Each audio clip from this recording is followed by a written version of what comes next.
Ring of Honor Death Before Dishonor 13 is July 24th.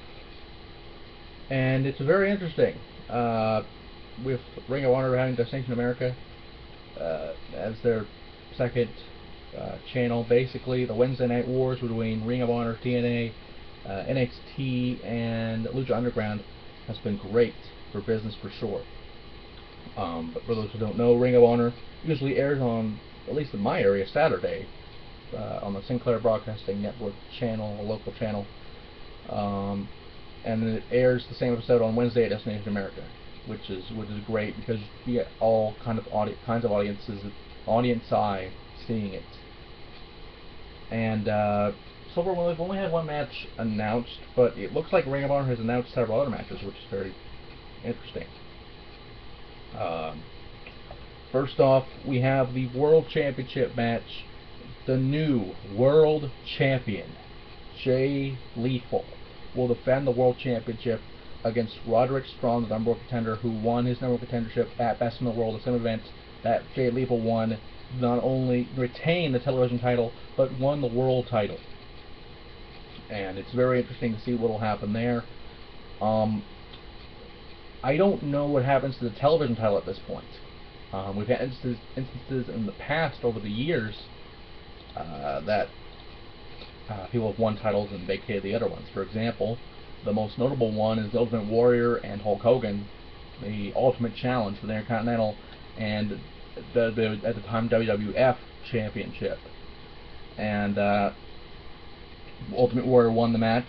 Eventually, he vacated the Intercontinental Championship by President Jack Tunney, and they're determined for that. I don't know if that's the same route they will take here, but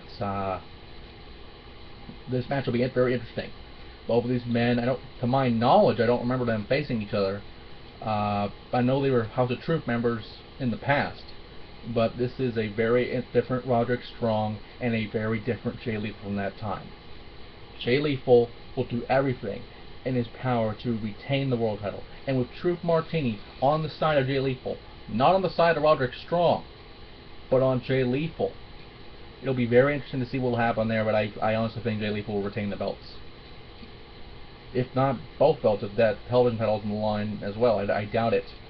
Around June, a couple days ago, Ring of Honor announced that the Addiction will defend the World Tag Team titles of the world against Redragon, Bobby Fish, and Kyle O'Reilly, War Machine, the team with Hanson and Ray Rowe, and the Kingdom's Michael Bennett and Matt Taven. And that will be very interesting, to say the least. If you were to have the Addiction lose the belts, this would be a match to do it. Redragon actually had the rematch clause, which I'm surprised why they're in this match, because they had the rematch clause, no disqualification. They lost. They shouldn't be in this match, in my opinion. It should be, however, the Kingdom, because they were very dominant in their match against the Bullet Club, not just at Best in the World, but on Ring of Honor television recently against the Bullet Club in a rematch. And the thing is, here you have Maria Kanellis at ringside, much like Truth Martini will be at ringside for Truth Martini will be for Jay Lethal. The same goes for Maria Kanellis, and Maria has had some very interesting, let's say, interference tactics. For one, Jushin Thunder Liger basically got a motorboat on fucking Maria, and that was great in itself. But Maria has used her sexuality to her advantage, which is, I don't personally have a problem with that at all. I love that she does that. But the fact is, the 4-way match, even though it does not favor the Addiction and Kazarian and Daniels, I honestly don't think they would make them lose the belts. They just won them a couple months ago, and this is your second pay-per-view of them being the champions, so it makes sense for them to win the belts and retain. Next up, Moose with Stokely Hathaway versus Cedric Alexander with Veda Scott. Now, this match has been very interesting because the streak of Moose was ended by Cedric Alexander, albeit with a Allen wrench of some sort. Basically, for those who don't know, it's the wrench they use. It's kind of a wrench I don't even know if it's an Allen wrench. There's some kind of wrench that they use to tighten up the turnbuckles and tighten up everything, which is something he's used over the past couple of months. Something that cost him a match at Best in the World with his partner, Priest Coleman, did not want him to use the wrench, and made them lose a match, and basically got the destruction of fucking Priest Coleman and Moose, for that matter.